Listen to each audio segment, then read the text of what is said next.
Olivia Rae Suncare is a unique formulation offering the convenience of a spray and walk away sunscreen that can be used throughout the day and that doesn't need to be rubbed in, just spray and go. The Olivia Rae sunscreen benefits from the protection from sun damage and associated photoaging, whilst actively providing skincare benefits, improving the condition of the skin. Olivia Rae sunscreen features recognisable skincare actives, including hyaluronic acid for moisturisation, and vitamins E and F for skin barrier protection and general skin conditioning.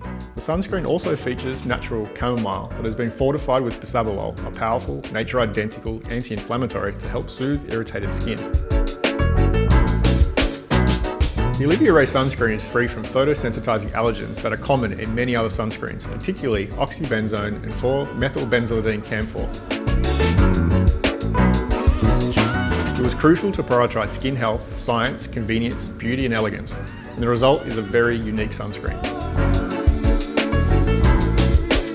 There are a few things that separate Australian-made sunscreens from those made outside of Australia. One of the major differences with Australian-made sunscreen is that sunscreens are manufactured to the same high standards that is required for pain relief tablets, for example, ensuring product quality, performance and safety. Sunscreens, as with pain relief products, are regulated by the Therapeutic Goods Administration, or TGA, who require stringent quality control requirements on the manufacture of the product. The best way to know whether a sunscreen is Australian-made and under the supervision of the TGA is to check for the Austell number on the front of pack.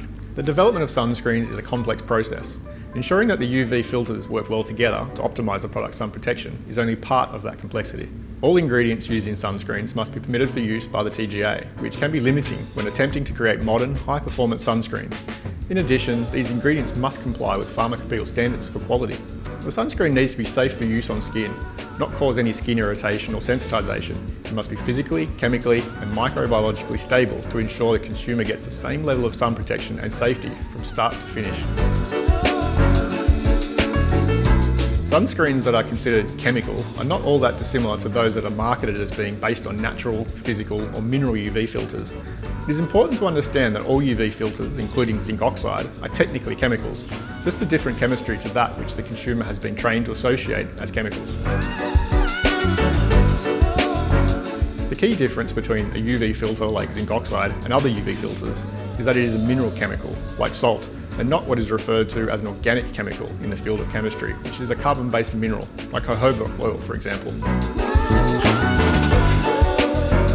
Our skin's own natural moisturising and protection system, sebum, is a complex mixture of organic chemicals, and the organic UV filters have more in common with sebum than zinc oxide.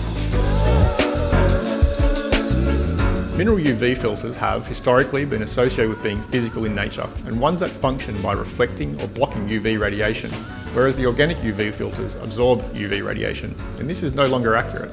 The modern mineral sunscreens are far more transparent on skin, so their primary protection is no longer reflecting or blocking. They are in fact absorbing UV radiation, much like the organic UV filters.